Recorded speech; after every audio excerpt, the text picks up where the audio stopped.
Uchta odam bilasizlarmi, jahannamga birinchi bo'lib kiradigan odamlar? Kimlar ular? Ular mushrik bo'lmaydi. Ular murtad bo'lmaydi. Ular kofir bo'lmaydi. Ular musulmon bo'ladi. U uchta amalni qilgan odamlar shunaqa odamlarki, bu amalni ancha muncha odam qila olmaydi. Birinchisi kim edi? Qori edi. Qur'onni yodlagan qori, jahannamga birinchi bo'lib tashlanadiganlar. Ikkinchisi, topgan moli dunyosini Allohning roziligi yo'lida infoq ihson qilgan kishi bo'lardi. Ikkinchi bo'lib tashlanadi. Uchinchisi, Alloh yo'lida jihodda qatnashib, shu yerda jonini taslim qilgan shahid tashlanadi.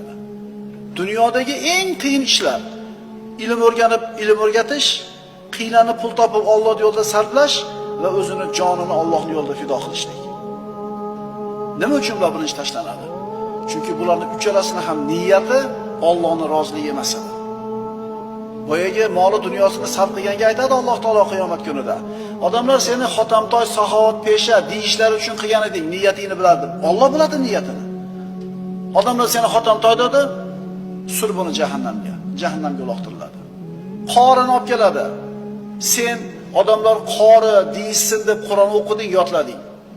Qoyil qoldirish uchun o'qiding. Va bitta ham luqma olmas ekan, va ovozi ham zo'r ekan. Qayoqqa borganda to'rga chiqarish, mana shu maqsadda o'qigansan. Odamlar maqtadi, to'rga chiqding, qori degan nom bilan yurding, sur jahannamga bording. Uchinchisi, Allohning yo'lidagi jihodda qatnashgan, aniq jihod bo'lgan joyda qatnashgan.